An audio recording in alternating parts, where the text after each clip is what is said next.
Kwento ng isang sugarol sa Manila. Isang umaga sa Maynila, may isang mayamang sugarol na nagngangalang Antonio. Siya'y kilala sa mga malalaking kasino at malalalim na pastahan. Sa kabila ng yaman niya, patuloy siyang napapaso sa sugal. Isang araw, napagdesisyonan niyang subukan ang kanyang kapalaran sa isang prestihiyosong kasino sa Makati. Sa loob ng kasino, nadala siya ng kanyang matinding kasabikan sa sugal. Inilabas niya ang malalaking halaga ng pera at nagtungo sa blackjack table. Hindi iniiwasan ni Antonio ang mga mata ng mga tao na punong-puno ng takot at paghanga. Sa simula, tila malas si Antonio. Sunod-sunod ang mga talo niya sa blackjack. Ngunit hindi siya nawalan ng pag-asa. Sa gitna ng pagkabigo, napansin niyang isang babae sa kabilang dulo ng table na tila may misteryosong kakaibang hawak na baraha.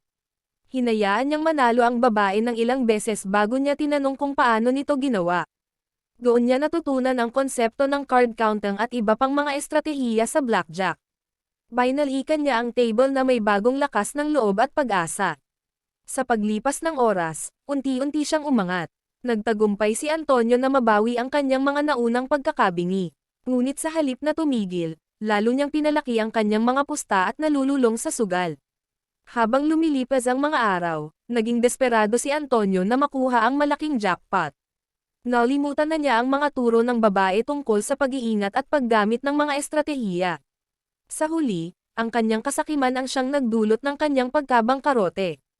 Nawalan si Antonio ng lahat ng kanyang kayamanan at ari-arian.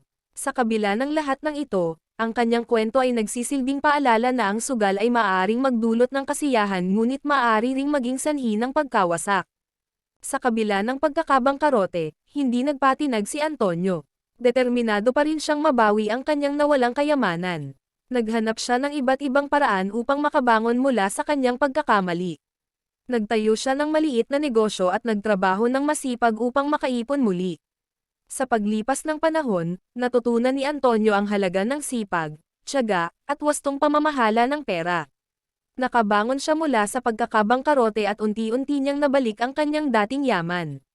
Ngunit sa halip na bumalik sa sugal, ginamit niya ang kanyang karanasan upang maging tagapayo sa iba. Naging inspirasyon si Antonio sa mga taong nagnanais magbagong buhay at magkaroon ng mas matibay na kinabukasan. Itinatag niya ang isang organisasyon na naglalayong magbigay ng edukasyon tungkol sa panganib ng sugal at mga paraan upang makawala rito. Sa bandang huli, naging aral sa kanya ang kanyang mga pagkakamali at pagsisikap. Nagbalik loob siya sa kanyang pamilya at mga kaibigan na siyang nagbigay gabay sa kanya sa panibagong yugto ng kanyang buhay. Isinapuso niya ang katagang, higit na mahalaga ang mga bagay na hindi pera ang sukatan. Sa kanyang pagtanda, nagawa niyang magkaroon ng makabuluhan at mapayapang buhay. Naging matagumpay siya hindi sa pagiging sugarol, kundi sa pagiging tapat sa sarili at sa mga pangarap na tunay na makakapagpasaya sa kanya.